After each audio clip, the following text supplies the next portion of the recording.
The lead story tonight comes from Russia. Drones are attacking Moscow again. The Kremlin is calling it a terror threat, a terror attack. Today, 2 drones flew into the Russian capital. Their target is said to have been the Russian military. The drones flew towards these structures near the Russian Defense Ministry. One of the buildings was damaged.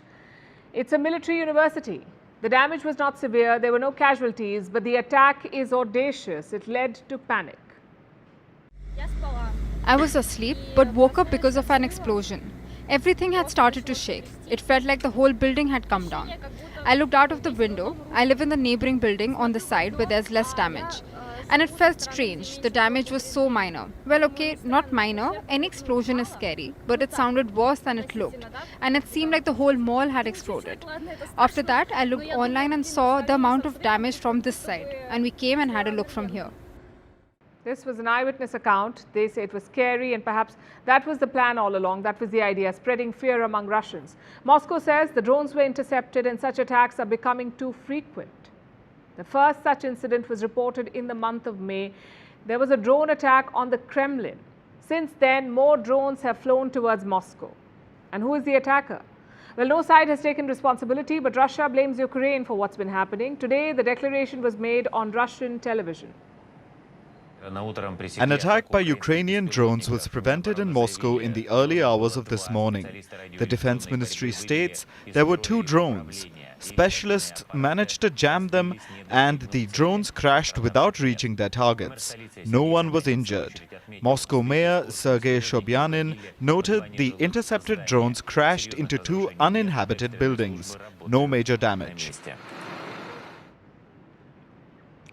What did the Kremlin say? Well, a journalist asked Putin's spokesperson. The response was unambiguous. Moscow vowed to keep the fight in Ukraine going. Listen to this. On the Moscow drone attack, will there be any response from Russia against objects in Ukraine? The special military operation is continuing. It will go on, and its goals must be achieved. He's talking about Moscow chasing goals. Is Poland part of those goals? We ask because of the developments this weekend. The Russian president had a visitor, Alexander Lukashenko, the president of Belarus. Lukashenko has been a loyal ally of President Putin. He's hosting Russian nukes. And he has given refuge to Wagner soldiers. This was after an alleged coup attempt by Wagner chief Yevgeny Prigozhin. He tried to dismantle Russia's military establishment. The coup failed and a deal was struck. Lukashenko played the mediator. Prigozhin and his soldiers were exiled to Belarus, and as we speak, some 2,500 Wagner fighters are in Belarus. Lukashenko says they're preparing for another fight, and their target this time is Poland. The Belarusian president shared the war plans with the Russian leader. There is no counteroffensive. What's next? It exists, but it has failed. It has failed and there are no results. As you've said very precisely, they've started involving Poland. The Wagner guys have started to stress, allow us to go to the West. I said, why do you want to go to the West? We are silently watching what is going on. Well, we'll go for a sightseeing tour to Warsaw. That's what they said. Now, this is not the first time that Poland has been mentioned as a potential target. Last week, there was a Security Council meeting in Moscow. Putin went after Poland in that meeting. He said Poland was trying to capture territories in Belarus and that Russia won't shy away from taking action against it. In 1939, Poland was abandoned by its Western allies, was thrown to the German war machine, and formally lost its independence and statehood, which was restored in large parts thanks to the Soviet Union. It was thanks to the Soviet Union, thanks to steps taken by Stalin, Poland got substantial territories in the West German land. This is a fact. Western Polish territories are Stalin's gift to Poland. Have our friends in Warsaw forgotten about it? We'll give them a reminder. We'll give them a reminder, he said. What is Putin so angry about? Polish military deployments. In recent days, Warsaw has been deploying 1,000 soldiers. They're being sent to Poland's eastern borders. This move was triggered by a video.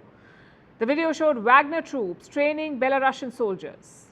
And where do you think that was happening? Near the Polish border. Now, when this video came out, Warsaw began bolstering its defenses and Putin does not like it. So he's making threats. But is he serious about going after Poland? It's hard to say. Remember, in the past, Russia issued similar threats against Ukraine. They blew hot and cold for years and then they decided to declare war. Having said that, Poland is not Ukraine. It is a NATO member. And if Russia strikes Poland, it will declare a direct war on NATO. So a direct attack on Poland can be ruled out, at least for now. But using Wagner soldiers cannot be ruled out. They're no longer being seen as an extended arm of the Russian state.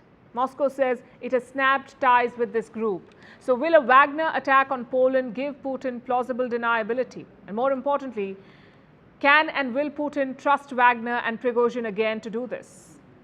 Honestly, we don't have the answers. But when it comes to Putin, expect the unexpected, which is what Kiev is doing. They're not taking chances and they're going all out. Over the weekend, a cathedral in Odessa was struck. 2 people were killed. The entire structure was damaged. Zelensky has vowed retaliation, but his counter-offensive is not going well. Progress has been slow and gains have been few and far between. Ukraine blames its Western partners for the way things are going. Zelensky says the West did not give them the right amount of munitions and the training needed for this counteroffensive. So the pace of Ukraine's military action has been slow. And now Russia is threatening to hit back. Can Moscow strike a decisive blow? We say it's best to wait and watch.